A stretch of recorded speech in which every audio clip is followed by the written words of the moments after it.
Is it cheaper to import a car from Japan? Yes. In my case, it was cheaper. And not once, but twice. For my 2007 Honda Fit and my 2008 Honda Fit.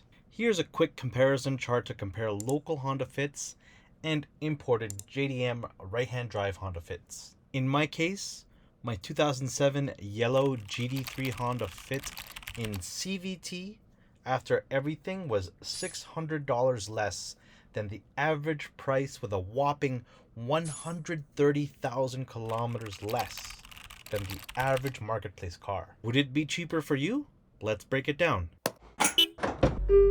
ETC カードが挿入されていません。 Here are 5 items to consider when comparing local versus imported cars. Number 1. Cost of the car. Japan's regulations make owning older cars unattractive, flooding the used car market with vastly depreciated JDM cars for our benefit.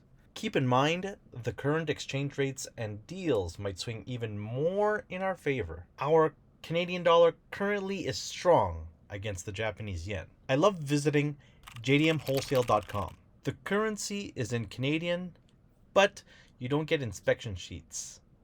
It does give you a good baseline when you eventually search the car auctions. You can get results quickly using the filter and have a good sense of availability. The dollar per mileage is very high compared to North America, making bargains easier to come by. Number 2, local market. Think about everyone's favorite used marketplace. Facebook, eh? Facebook Marketplace. Even when you add an extra $1,000 for shipping, modifications, and registration, the dollar per mileage is still very good. You can even compare JDM vehicles already available in your area. These still command a JDM tax that can be avoided if you buy direct from Japan, as long as you're ready to wait for shipping.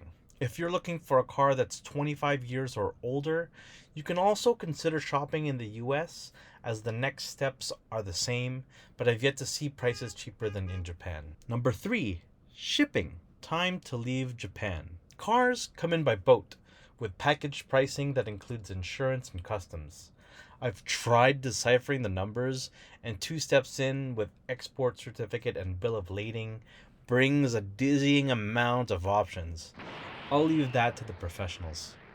Once at the closest port city, you can pick up your car from a customs broker or have it shipped directly to you in one fell swoop. For most people, the simplest and cheapest way is to have it shipped home by truck. If you have some free time and you're willing to jump through some hoops, you can save a few $100 and you can enjoy your first drive taking it back yourself. Some notes to consider. Can your tires and basic fluids make the trip?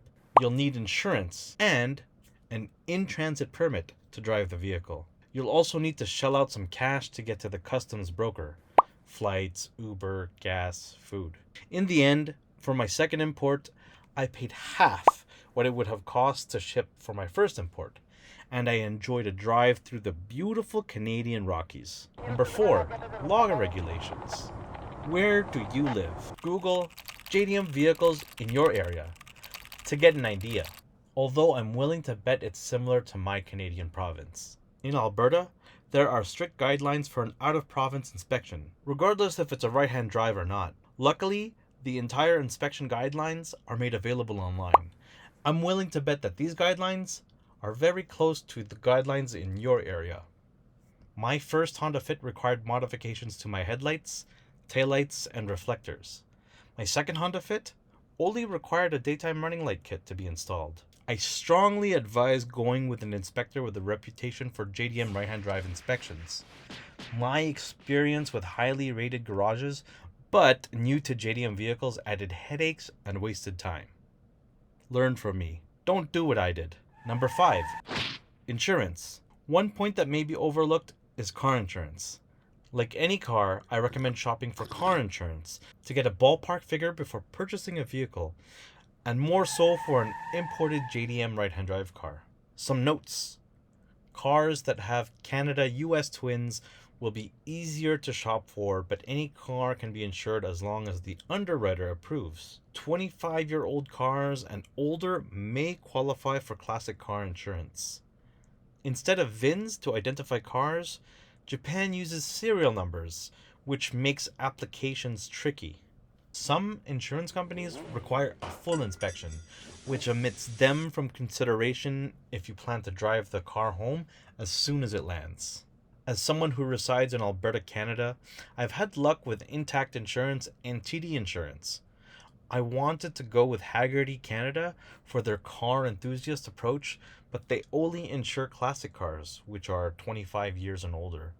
Do you guys know any JDM right-hand drive car insurance specialists? I recommend applying for car insurance as soon as you receive your bill of sale from Japan so that the insurance clears before the shipping vessel arrives on your shores. The VIN versus serial number causes some friction and needs to be handled manually by an agent. I ended up delaying my pickup because my insurance hadn't cleared in time. Now tally up these 5 points to discover if it's cheaper for you to import a JDM car versus buying something local. Benefits to consider: different options available only in Japan. Things like different colors, glass roofs, more efficient engines. The other benefit I like: auction sheets are generally a better indication of the condition of the car compared to buying something locally. And in general, most cars are in much better condition than those you find used in Canada.